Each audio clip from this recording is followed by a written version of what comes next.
Good morning, students. Class 7th. Now, today we are going to continue Civics Chapter 5, Media and Democracy.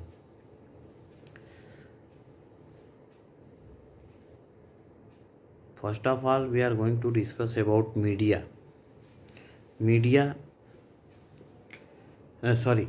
First of all, we are going to discuss about democracy. Democracy is the word which is originated from the Greek word demos, which means people, and kratos. The meaning of this word is the role of government. Hence, democracy is a rule of the people or their representatives. In other words, there is the definition of democracy is that in democracy there is the government which is of the people, for the people and by the people. Abraham Lincoln has given a well-known definition of democracy is that democracy is the government of the people, by the people and for the people. Ancient Greek. The story of democracy is as old as the ancient Greek civilization. The earliest democracy began in Athens in 510 BCE. 510 BCE, and in ancient form it was called direct democracy, wherein all citizens assembled at one place to make laws and take decisions regarding the day-to-day matters of governance. Thereafter, medieval period. In the medieval period, several European rulers, while making policies, consulted church officials and various groups of citizens. With the decline of feudalism in Europe in 4th century, law and order was established in several European countries, which inculcated the feeling of nationalism and establishment of representative democracy. After that, Renaissance of Europe. The Renaissance movement in Europe witnessed the rebirth of art, literature, science and philosophy. Legislative bodies came into being which were composed of representatives from both aristocratic and non-aristocratic families. In England, the glorious Revolution of 1688 further strengthened the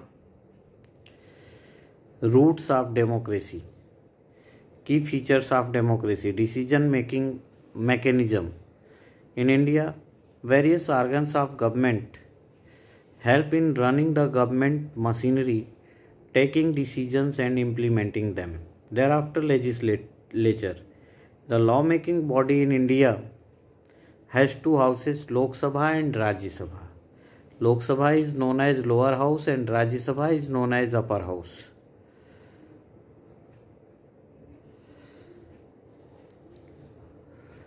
The Lok Sabha represents the will of the people through their chosen representatives and makes law.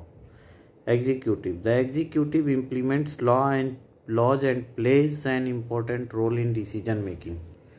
The president is the head of the executive in India and he appoints the prime minister. The prime minister is the leader of the party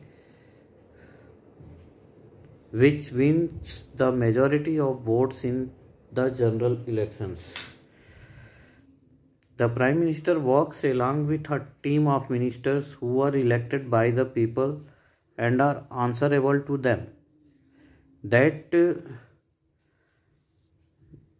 team is known as cabinet. Judiciary.